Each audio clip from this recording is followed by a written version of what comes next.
Hello friends, नवधारा study के YouTube channel में आपका स्वागत है। आज जो हमारी वीडियो है वो है भारत में अंग्रेज़ों का आगमन। जैसा कि आप लोग जानते ही हैं कि हम लोग पढ़ रहे थे कि भारत में यूरोपीय कंपनियों का आगमन कैसे हुआ, और इसी क्रम में हम लोगों ने सबसे पहले पढ़ा था कि भारत में पुर्तगालियों का आगमन कैसे हुआ था, और फिर हमने पढ़ा था कि भारत में डचों का आगमन कैसे हुआ था। आज उस वीडियो सीरीज़ का ये तीसरा पार्ट है जिसमें आज हम देखेंगे कि भारत में अंग्रेज़ों का आगमन कैसे हुआ था। ठीक है, देखिए आज की ये जो वीडियो है, ये वीडियो थोड़ी सी लंबी है क्योंकि इसमें फैक्चुअल डिटेल्स बहुत ज़्यादा हैं, तो ये वीडियो थोड़ी सी बोरिंग हो सकती है आप लोग के लिए।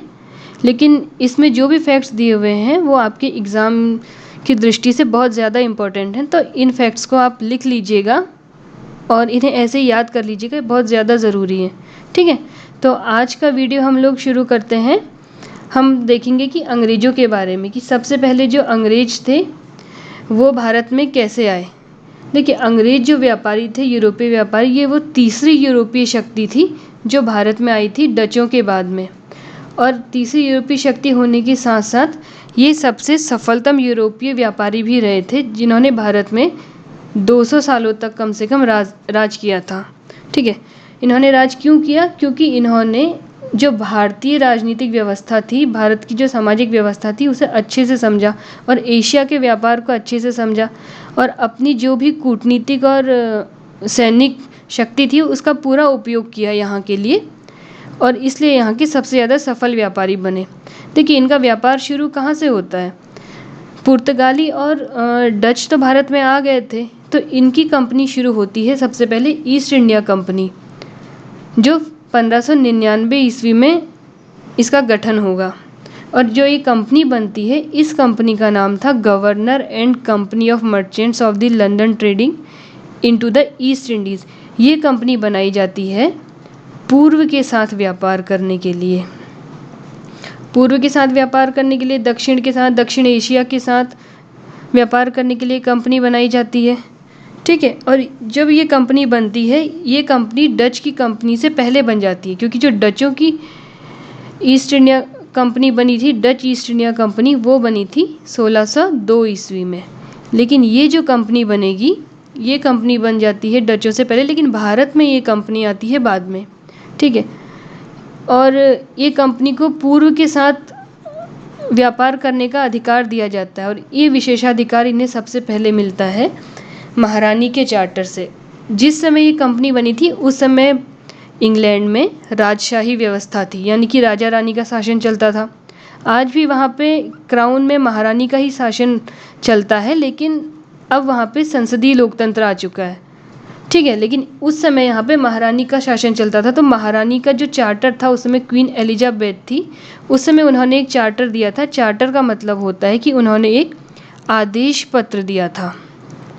ठीक है, और इस आदेश पत्र को 1600 ईस्वी में दिया गया था, और कहा गया था कि जो ईस्ट इंडिया कंपनी बनी है वो 15 वर्षों के लिए पूर्व के साथ व्यापार करेगी और उसका एकाधिकार होगा। मतलब सिर्फ ईस्ट इंडिया कंपनी ही व्यापार करेगी पूर्व के साथ, और कोई व्यापारिक कंपनी व्यापार नहीं करेगी। हालांकि कुछ स्वतंत्र सौदागर थे, स्वतंत्र व्यापारी जो व्यापार करते थे, लेकिन as a company East India Company ही करती थी। देखिए, इससे पहले कि हम लोग अंग्रेज़ों का आगमन भारत में पढ़ें, इससे पहले हम कंपनी के बारे में थोड़ा सा जान लेंगे। ठीक है, कुछ 2-3 फैक्ट्स हैं तो कंपनी से रिलेटेड हैं, उन्हें एक बार में देख लेते हैं, उसके बाद जाके हम आगे को पढ़ेंगे कि अंग्रेज भारत में कैसे आए। ठीक है, तो देखिए, एक तो था महारानी का चार्टर जो ईस्ट इंडिया कंपनी से रिलेटेड था। दूसरा था 1609 ईस्वी में एक और चार्टर आएगा, वो आता है जेम्स प्रथम का। उस समय जेम्स प्रथम इंग्लैंड के राजा थे। जब महारानी एलिजाबेथ की मृत्यु हो जाती है, उसके बाद ये राजा बनते हैं, तो ये कंपनी को दोबारा से एक चार्टर में एकाधिकार दे देते हैं, और ये दे देते हैं कि कंपनी जो है अनिश्चित काल तक व्यापार कर सकती है पूर्व के साथ। जो 15 वर्ष की सीमा थी उसको समाप्त कर दिया गया। उसके बाद क्या होता है, 1688 ईस्वी में, काफ़ी सालों बाद की बात है, 1688 ईस्वी में इंग्लैंड में क्रांति हो जाएगी। इस क्रांति को गौरवमयी क्रांति के नाम से जाना जाता है।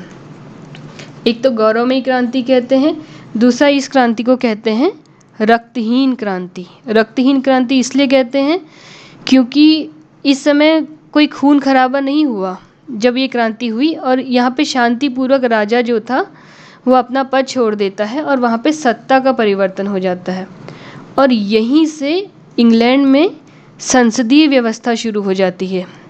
मतलब महारानी के नाम पे शासन चलता है, लेकिन महारानी केवल उसके बाद नाम मात्र की राजा रह जाएगी, नाम मात्र की शासक रहेगी।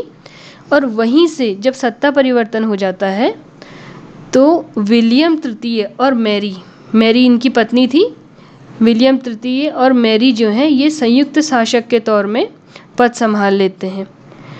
ठीक है, अब जब वहाँ सत्ता परिवर्तन हो गया तो वहाँ जो पार्टी आती है वो पार्टी जो है ईस्ट इंडिया कंपनी के जो पूर्व के साथ व्यापारिक एकाधिकार चल रहा है, जो वो अकेले व्यापार कर रहे थे, उसके खिलाफ होती है। वो चाहती कि और लोग भी व्यापार करें ताकि औरों को भी मुनाफा हो। तो इसी क्रम में एक और वहाँ पे कंपनी का गठन हो जाता है जिसका नाम होता है न्यू कंपनी। अब ईस्ट इंडिया कंपनी भी क्या कहते हैं व्यापार करती है और न्यू कंपनी भी पूर्व के साथ व्यापार करती है। ईस्ट इंडिया कंपनी के लिए जो ये क्रांति होती है इसका प्रतिकूल प्रभाव ही पड़ता है कुछ समय के लिए, लेकिन ये न्यू कंपनी बहुत अच्छे से व्यापार नहीं कर पाती और इसी क्रम में यहाँ पे 2-3 और कंपनीज़ भी बनती हैं जो पूर्व के साथ व्यापार करने की कोशिश करती हैं, लेकिन वो भी ठीक से व्यापार नहीं कर पाती। और फाइनली 1708 ईस्वी में जो है इन सारी कंपनियों का विलय हो जाएगा और एक नई कंपनी बनती है जिसका नाम है the united company of merchants of London trading to the East Indies. ठीक है, अब देखिए जो इतना बड़ा नाम है ये नाम आप लोगों को याद नहीं करना है, ये बस बता दिया गया है ताकि आप लोगों को पता चले कि ईस्ट इंडिया कंपनी का एक्चुअल में नाम था क्या। अब 1833 ईस्वी में इसके बाद देखिए इस तो 1708 की बात है। 1833 ईस्वी में जब हम लोग एक्ट्स पढ़ेंगे जैसे regulating act, Pitt's India act, इन सब एक्ट्स के बारे में पढ़ेंगे तो उसी क्रम में एक एक्ट आता है 1833 ईस्वी का चार्टर अधिनियम। इस अधिनियम से इस कंपनी का इतना बड़ा नाम को संक्षिप्त कर दिया जाएगा और ईस्ट इंडिया कंपनी उसे कर दिया जाता है, जिसे हम लोग ईस्ट इंडिया कंपनी के नाम से ही जानते हैं। जब एग्ज़ाम में पूछेगा तो वो यही पूछेगा कि ईस्ट इंडिया कंपनी का गठन कब हुआ था, वो इतना बड़ा नाम लिख के नहीं देगा, तो उसका आंसर होगा 1599 में। ठीक है, देखिए यहाँ तक तो था कि कंपनी का गठन कैसे हुआ था। अब इसके बाद हम बाद में पढ़ेंगे कि भारत में इनका प्रवेश कैसे हुआ था। देखिए इससे पहले कंपनी के बारे में एक बात और जान लेते हैं कि जब ये कंपनी बनी थी तो इसमें 24 इसके निदेशक बने थे, डायरेक्टर्स, जिन्हें बाद में कोर्ट ऑफ डायरेक्टर्स के नाम से भी जाना गया। ठीक है, ये हो गया यहाँ तक। इसके बाद देखिए हम पढ़ेंगे कि भारत में अंग्रेज़ों का प्रवेश कैसे हुआ और ये थोड़ा सा फैक्चुअल डिटेल्स हैं तो इन्हें मैं थोड़ा सा लिंक करके आपको बताऊँगी, तो इन्हें आप ऐसे ही पढ़िएगा। थोड़ा सा टफ तो है क्योंकि हिस्ट्री है तो हिस्ट्री में रटना तो आप लोगों को पड़ेगा ही, कुछ क्वेश्चंस तो ज़रूर रटने पड़ते हैं, तो इसलिए इन्हें आप ऐसे ही रट लीजिएगा और पुराने पेपर भी उठा के देख लीजिएगा, उठा के जो भी मैंने डिटेल्स आपको दी हुई हैं मोस्टली या तो क्वेश्चन उसमें से आए होंगे या फिर आने की संभावना बहुत ज़्यादा है। ठीक है, तो चलिए शुरू करते हैं। देखिए सबसे पहले 1608 ईस्वी में कैप्टन हॉकिंस जो हैं वो भारत आते हैं। अच्छा, इससे पहले एक बात मैं आपको बता देती हूँ कि जब शुरुआत में अंग्रेज आते हैं तो ये भी सबसे पहले जब पूर्व की ओर व्यापार करना शुरू करते हैं तो इनका भी जो ध्यान है वो सबसे पहले मसाला व्यापार पे ही जाता है। मसाला व्यापार पे क्यों जाता है ये मैंने बताया था, क्योंकि यूरोप में मसालों की बहुत ज़्यादा डिमांड है। उस समय भी बहुत ज़्यादा डिमांड थी क्योंकि वो ठंडा प्रदेश है, तो इसलिए वहाँ पे मसालों की डिमांड जो है काफ़ी ज़्यादा रहती थी। तो इसलिए इन लोगों ने जब शुरू में अपनी यात्राएं की थी तो वो इंडोनेशिया की ओर की थी, जैसे जावा की ओर ये लोग गए, सुमात्रा गए और वहाँ पे इन लोगों ने व्यापार शुरू किया। जावा सुमात्रा की ओर व्यापार शुरू किया और काफ़ी टाइम तक पहले वहीं व्यापार किया और वहीं मुनाफा कमाया। लेकिन कुछ समय के बाद जब इनका ध्यान भारत की ओर गया और भारत के वस्त्र व्यापार की ओर गया तो इन्होंने भारत से वस्त्रों का आयात निर्यात शुरू किया, इसका व्यापार किया और इससे होने वाले मुनाफे से अपने मसाले का जो ये व्यापार करते थे वो किया। ठीक है, तो अब भारत से किया तो अब देखिए भारत में सबसे पहले हम देख लेते हैं कैप्टन हॉकिंस के बारे में। ये 1608 ईस्वी में आए थे। इनके बारे में कुछ इंपॉर्टेंट फैक्ट्स हैं, ये फैक्ट्स ऐसे ही देख लीजिए।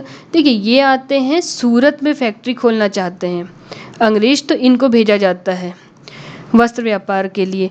तो ये हेक्टर जहाज में बैठ के आते हैं, इनके जहाज का नाम भी पूछ लेता है, इसलिए हेक्टर जहाज में बैठ के आते हैं।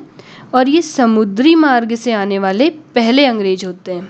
ठीक है, अब पहले अंग्रेज ये समुद्री मार्ग से आने वाले हैं। यहाँ पे ध्यान रखिएगा कि ये पहले अंग्रेज नहीं थे जो भारत में आए थे, लेकिन समुद्री मार्ग से जो पहला अंग्रेज नेतृत्व करता आते हैं वो कैप्टन हॉकिंस थे। इससे पहले एक बार 1599 ईस्वी में एक कैप्टन मिल्डन हॉक नाम से आते हैं। ये आते हैं भारत में, लेकिन ये आते हैं थल मार्ग से, यानी कि भूमि के रास्ते, ज़मीन के रास्ते ये आते हैं। लेकिन जब अगर पूछता है तो ये पूछता है कि समुद्री मार्ग से आने वाला पहला अंग्रेज व्यापारी कौन था, तो उसका नाम था कैप्टन हॉकिंस। ठीक है, यहाँ तक हो गया। अब देखिए, ये आते हैं जहांगीर के दरबार में। उस समय भारत में जहांगीर का शासन था, मुगल शासक जो थे जहांगीर थे।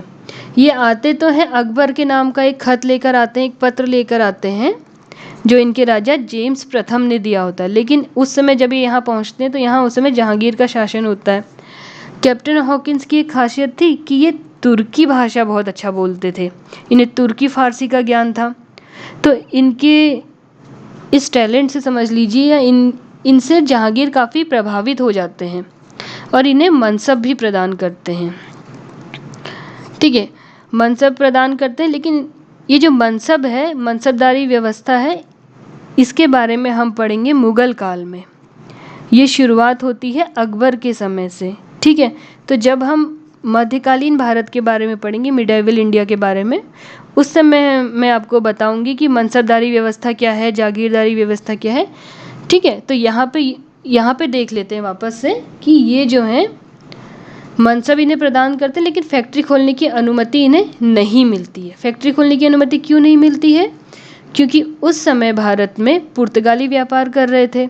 अब क्योंकि पुर्तगाली व्यापार कर रहे थे तो वो नहीं चाहेंगे कि उनके कंपटीशन में कोई और भी व्यापारी आए, तो वो षड्यंत्र करके जहांगीर को इनके विरोध में भड़का के इन्हें यहाँ पे फैक्ट्री खोलने की अनुमति नहीं प्रदान करने देते हैं। ठीक है, इसके बाद क्या होगा, देखिए इसके बाद ये कुछ फैक्ट्स हैं, इन्हें आप देख लीजिए। देखिए, एक तो जो पहली व्यापारिक कोठी है अंग्रेजों की, व्यापारी ये कोठी है, कोठी वो जहाँ रहने का स्थान, बस्ती समझ लीजिए। तो ये 1611 में खुलती है। ये खुलती है मसूलीपट्टनम में। ये मसूलीपट्टनम का एरिया वैसे भी बहुत इंपॉर्टेंट है, जब हमने डच पढ़ा था तब भी इसके बारे में पढ़ा था। ठीक है, देखिए अभी क्या होता है कि 1611 ईस्वी में ही कैप्टन मिडल्टन जो होते हैं वो पुर्तगाली बेड़े को पराजित कर देते हैं। कहाँ? स्वालिप में। स्वाली नामक एक जगह है, उस जगह पे पराजित कर देते हैं। जब ये पराजित कर देते हैं तो जहांगीर जो हैं वो काफ़ी इम्प्रेस हो जाते हैं। यहाँ पे भी जहांगीर प्रभावित हो जाते हैं और उसके बाद इन्हें दे देते हैं अनुमति कि अब तुम क्या कहते हैं, स्थायी कारखाना खोल लो। तो सूरत में फाइनली 1613 ईस्वी में पहला स्थायी कारखाना खुलता है। ये कारखाना खुलता है यानी कि ये फैक्ट्री है, और जो मसूलीपट्टनम में थी वो व्यापारिक कोठी थी। ठीक है, यहाँ तक हो गया कि 1613 ईस्वी में इनका कारखाना खुला। इसके बाद 1615 ईस्वी में थॉमस रो, ये भी एक अंग्रेज़ों की तरफ से, कंपनी की तरफ से आते हैं दरबार में, जहांगीर के दरबार में आएंगे 1615 ईस्वी में। ठीक है, ये काफ़ी पुर्तगाली बेड़ों को हराते हैं, पुर्तगाली नौसैनिक जहाज़ों को नष्ट करते हैं और जहांगीर से काफ़ी सारी छूटें और विशेषाधिकार जो हैं वो कंपनी के लिए प्राप्त कर लेते हैं। यहाँ तक आते आते एक 1626 ईस्वी में एक अमरगांव में, अमरगांव नाम की जगह थी, वहाँ पे एक और व्यापारिक कोठी खोलते हैं अंग्रेज। जो दूसरी इनकी व्यापारिक कोठी होती है समझ लीजिए वो अमरगांव में होती है। ठीक है, यहाँ तक हो गया। अब इसके बाद क्या होगा कि 1623 ईस्वी तक आते आते समझ लीजिए, इसके बाद क्या कि अभी तक काफ़ी जगहों पे ये फैक्ट्री अपनी खोल चुके होते हैं। जैसे सूरत में खोल लेते हैं और भड़ौच में, अहमदाबाद में, मसूलीपट्टनम में। ठीक है, इसके बाद क्या होगा, फिर हम चलेंगे सीधे 1632 में। 1632 ईस्वी में जो गोलकुंडा जगह है, गोलकुंडा का जो सुल्तान होता है उससे अंग्रेज अपने लिए एक गोल्डन फरमान यानी कि सुनहला फरमान जो है वो प्राप्त कर लेते हैं। इस फरमान के अंतर्गत क्या होता है, इस फरमान के अंतर्गत 500 पैगोडा सालाना कर देकर, ठीक है, सालाना ये एक बार टैक्स दे देंगे 500 पैगोडा का, तो उसके बाद गोलकुंडा के जो भी बंदरगाह होंगे वहाँ पे इन्हें व्यापार करने की छूट मिल जाती है। ठीक है, तो इनके लिए गोलकुंडा में व्यापार करना आसान हो गया। अब देखिए, जिस समय भारत में अंग्रेज अपना व्यापार कर रहे थे उसमें ये अकेले तो थे नहीं, उस समय इस समय हम लोग जब पढ़ रहे थे तो पुर्तगाली भी इस समय भारत में थे। ठीक है, तो क्योंकि पुर्तगाली भारत में थे तो और 1600 के बाद से या 1608 के बाद से अंग्रेज भारत में आने लगे थे और यहाँ पे व्यापार करने लगे थे, तब से लेकर पुर्तगाली और अंग्रेज़ों के बीच में संघर्ष जो था वो कंटिन्यू था। व्यापार के लिए प्रतिस्पर्धा हो रही थी और इनके बीच में संघर्ष जो था वो काफ़ी चल रहा था, तो इस संघर्ष से दोनों को नुकसान हो रहा था। तो इस संघर्ष को ख़त्म करने के लिए 1630 में मैड्रिड की संधि होती है अंग्रेजियों और पुर्तगालियों के बीच में। प्रश्न पूछेगा, प्रश्न में ऐसे आएगा कि 1600 मैड्रिड की संधि कब हुई थी, या तो ये पूछ लेगा तो मैड्रिड की संधि हुई थी 1630 ईस्वी में। इसके बाद या फिर ये पूछ लेता है कि अंग्रेजों और पुर्तगालियों के बीच में जो संधि हुई थी उस संधि का क्या नाम था, तो उस संधि का नाम था मैड्रिड की संधि। तो ये संधि होती है ताकि अंग्रेज और पुर्तगाली जो हैं, जो पूर्वी व्यापार है उसमें जो इन लोगों के बीच में जो संघर्ष है उसे ख़त्म करें। ठीक है, यहाँ तक हो गया। देखिए, अभी तक हम लोगों ने ये देख लिया, अब हम देख लेंगे 3 मेन जगह जो जैसे मद्रास, बम्बई और बंगाल के बारे में। ये अलग अलग 3 जगहों के बारे में फैक्ट्स हैं कि कैसे कैसे इन एरियाज़ में अंग्रेज़ों ने अपना व्यापार जो था वो फैलाया था। ठीक है, सबसे पहले देखते हैं मद्रास में। मद्रास जो था, मद्रास को सबसे पहले अंग्रेज़ों ने लिया था पट्टे पे, यानी कि जो लीज़ पे लेते हैं, कुछ समय के लिए लीज़ पे लिया था। फ्रांसिस डे ने मद्रास को लीज़ पे लिया था, किससे, जो चंद्रगिरी के शासक थे उनसे पट्टे पे लिया था। और ये कब लिया था, ये 1639 यानी कि 1639 में लिया था। ठीक है, पहले इन्होंने पट्टे पे लिया और उसके बाद कुछ समय बाद चंद्रगिरी के शासक से मद्रास को छीन ही लिया था। और उसके बाद ये यहाँ पे निर्माण करते हैं एक फोर्ट का, जो कि फोर्ट सेंट जॉर्ज के नाम से प्रसिद्ध है। ठीक है, तो फोर्ट सेंट जॉर्ज जो है ये है आपका मद्रास में बनाया गया था अंग्रेज़ों के द्वारा। ऐसे इन्होंने पहले मद्रास को अपने अधिकार में किया, यहाँ पे व्यापार किया। उसके बाद हम देख लेते हैं बम्बई में कब किया। देखिए, ये 3 जगह बहुत इंपॉर्टेंट है, मद्रास की, बंगाल की और बम्बई की। इन तीनों के बारे में जो रिलेटेड फैक्ट्स हैं वो एग्ज़ाम में सीधा सीधा पूछ लेता है, इसलिए इन्हें ऐसे ही याद कर लीजिएगा।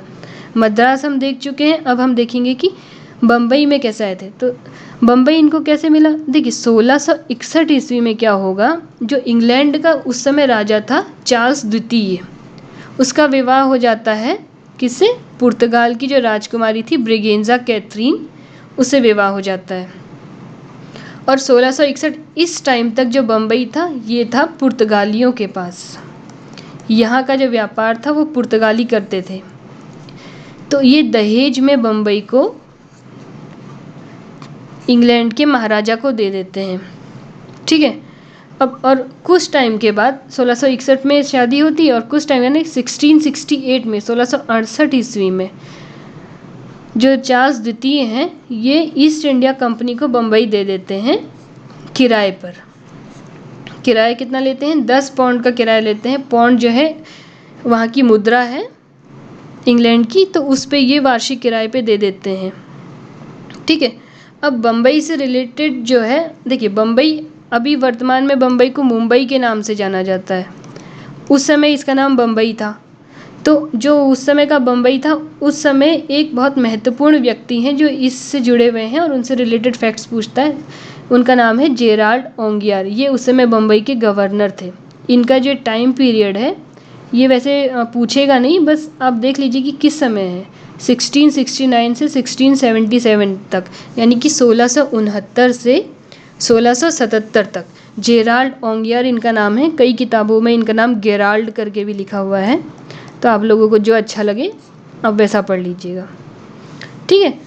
तो इनके बारे में है, इन्हें बम्बई का वास्तविक संस्थापक कहा जाता है। वास्तविक संस्थापक का मतलब ये नहीं कि इन्होंने बम्बई बसाया था।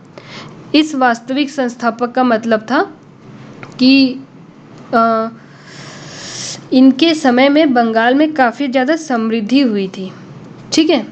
काफ़ी ज़्यादा समृद्धि हुई थी, मतलब जो व्यापारिक समृद्धि थी बंगाल की वो काफ़ी अच्छी हो गई थी। क्यों? क्योंकि इनके समय में बंगाल जो था वो व्यापारिक केंद्र बन गया।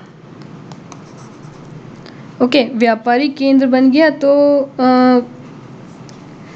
और हाँ, यहाँ पे इन्होंने एक टकसाल बनाई थी, जो चांदी और तांबे के सिक्के ढालने के लिए टकसाल होती है, उस टकसाल को बनाया था। इसके बाद देखिए, ये तो थे हमारे जेराल्ड ओंगियार, इनके बारे में हमने पढ़ लिया। इसके बाद बचता है पूर्वी भारत में। पूर्वी भारत में क्या होगा कि उड़ीसा में सबसे पहले, उड़ीसा में 1633 ईस्वी में बालासोर में क्या कहते हैं, अंग्रेजों का कारखाना खुलता है, ठीक है। इसके बाद पूर्वी भारत में ही जब हम देखते हैं बंगाल की ओर, तो बंगाल में 1651 ईस्वी में हुगली में प्रथम कारखाना खुलेगा, हुगली में। और इनको जो पहली छूट मिलती है बंगाल में, वो पहली छूट इनको मिलती है किसके द्वारा? जो बंगाल का सूबेदार होता है शाह सुजा, उनके द्वारा इन्हें पहली छूट मिलती है। और इस छूट में क्या होता है कि 3000 रुपये का जो वार्षिक कर है, 3000 रुपये के वार्षिक कर पे इनको वहाँ पे व्यापारिक छूट मिल जाएगी, ठीक है। विशेषाधिकार मिल जाता है इन्हें बंगाल में शाह सुजा के द्वारा।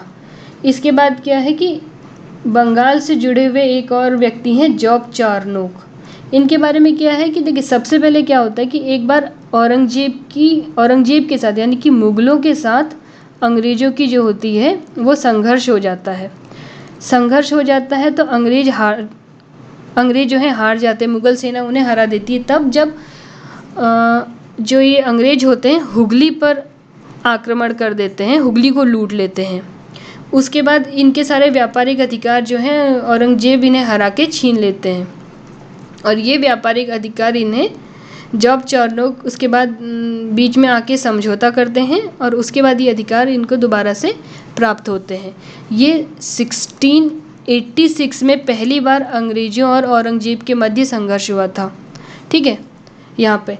इसके अलावा एक संघर्ष और भी होता है, वो होता है बम्बई में, जब जैसे ओंगियार है, ओंगियार के बाद सर जॉन चाइल्ड होते हैं। तो वो जो हैं वो कुछ अंग्रेज़ों के, वो औरंगजेब के कुछ जहाज़, यानी कि मुग़लों के कुछ जहाज़ पकड़ लेते हैं और मक्का जाने वाले यात्रियों को बंदी बना लेते हैं। ये 1688 में जब बंदी बना लेते हैं, उसके बाद औरंगजेब की सेना आके इन्हें हरा देती है और भगा देती है, और बाद में अंग्रेज़ों को माफ़ी मांगनी पड़ती है, और करीब 1.5 लाख रुपए का हर्जाना देके ये अपने अधिकार वापस प्राप्त करते हैं, ठीक है। ये 2 जगहों पे है।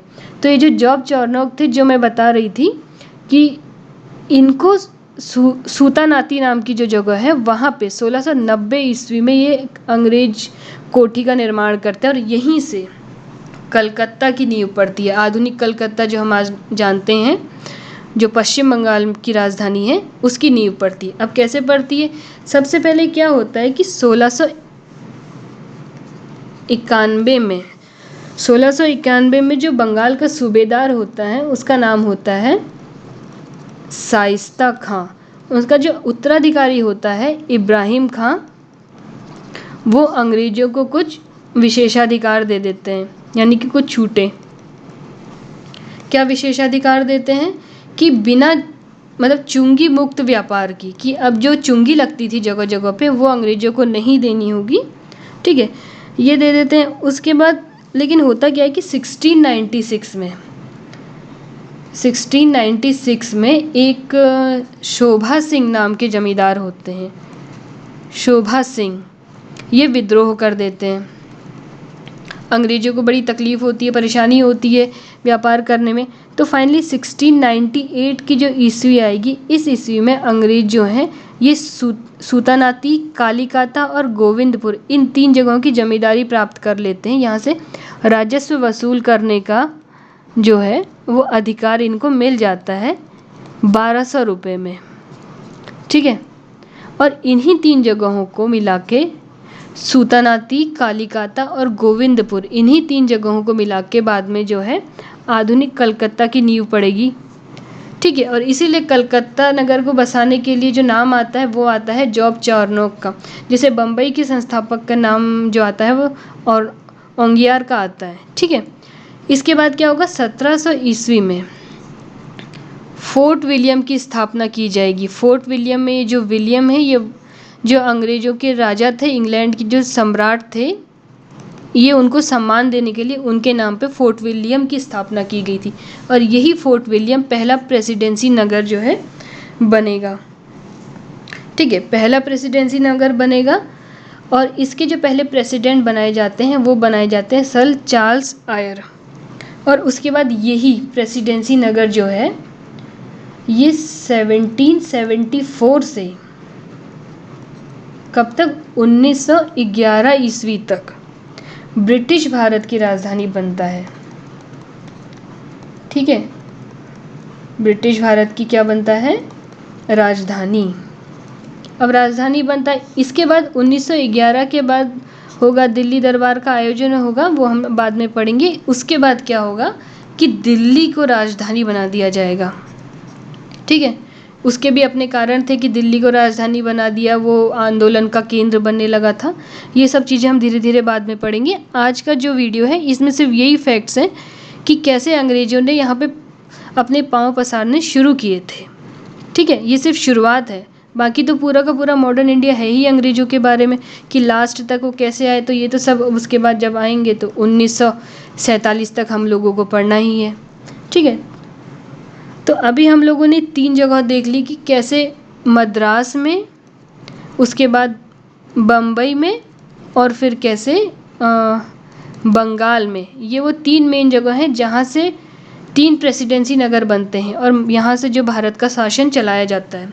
ठीक है, कैसे किया था, खासकर बंगाल से। तो इसके बाद क्या है कि 1-2 मिशन है, मतलब 1-2 क्या, एक इम्पोर्टेंट मिशन है जिसका नाम है जॉन सरमन मिशन।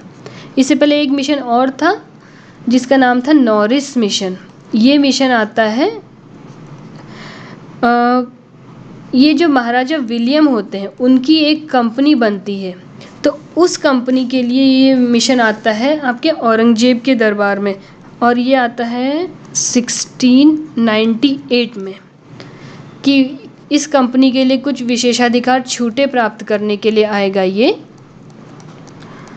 लेकिन इसको कुछ अनुमति मिल नहीं पाती है, कोई विशेषाधिकार नहीं मिल पाते और ये मिशन जो है ये सक्सेसफुल नहीं रहता है।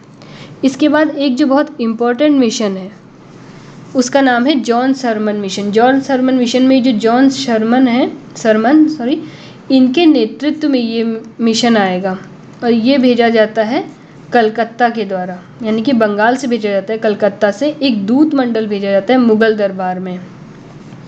इस समय जो मुग़ल बादशाह थे वो थे फ़र्रुखशियर। ठीक है, तो फ़र्रुखशियर थे, इन्हें भेजा जाता है। और इस दूत मंडल में 2 लोग और मेन हैं जिनके नाम आप लोग को जान लेना चाहिए। एक का नाम है विलियम हैमिल्टन और दूसरे का नाम है ख्वाजा सेहूर्द। ये ख्वाजा सेहूर्द तो एक आर्मेनियन दुभाषी थे, यानी कि आर्मेनिया के रहने वाले थे और एक दुभाषी थे, मतलब वही ट्रांसलेटर समझ लीजिए इन्हें।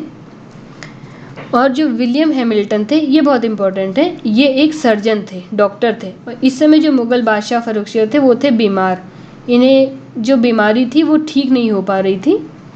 तो जो विलियम हैमिल्टन है ये फ़र्रुखशियर की इस बीमारी को ठीक कर देते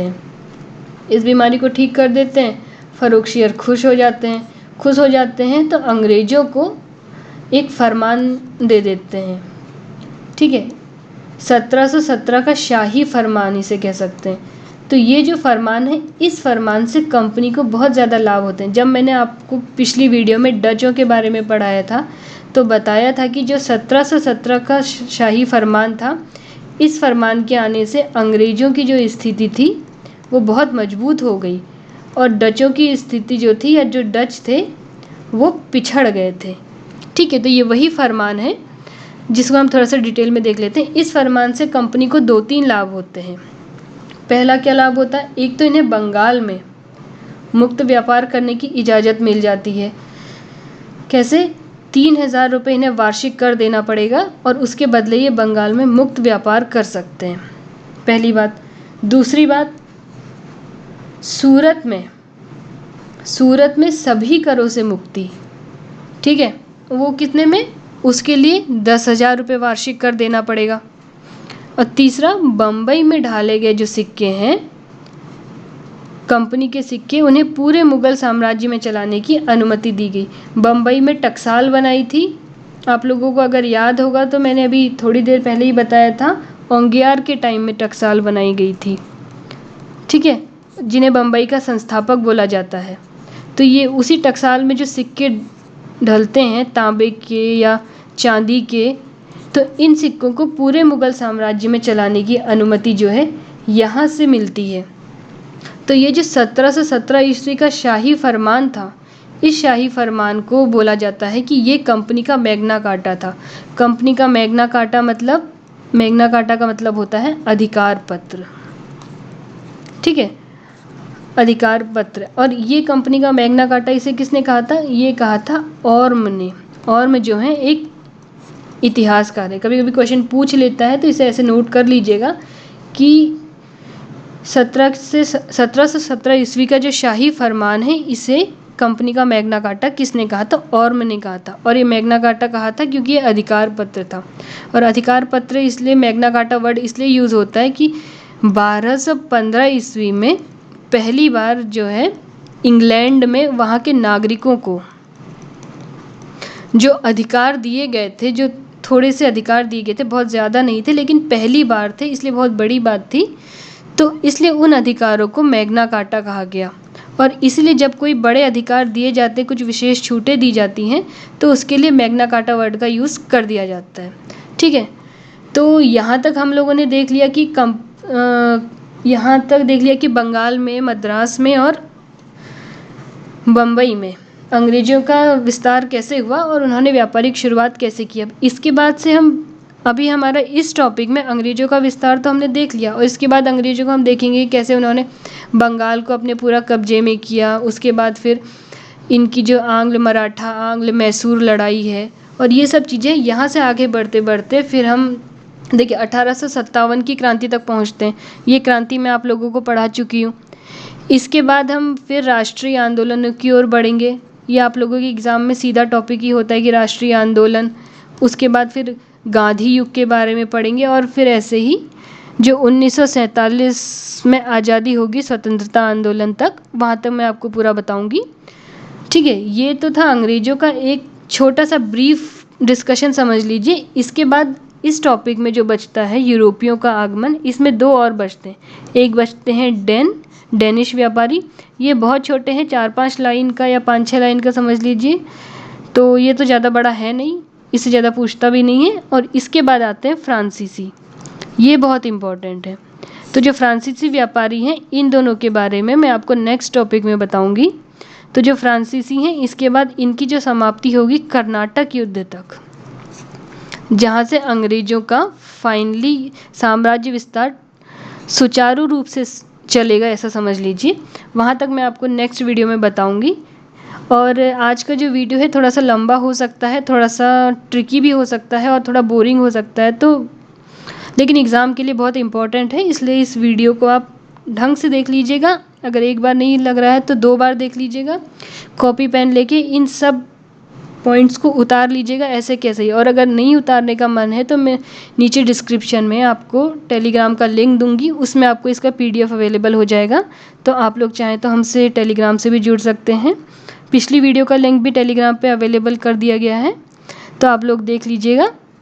ठीक है, और पढ़ते रहिएगा। और हमारे इस चैनल को शेयर ज़रूर कीजिए, सब्सक्राइब कीजिए। आप लोग देखेंगे तो हम लोगों को भी अच्छा लगेगा। ठीक है, चलिए फिर बाद में मिलते हैं, अभी पढ़ते रहिएगा। धन्यवाद।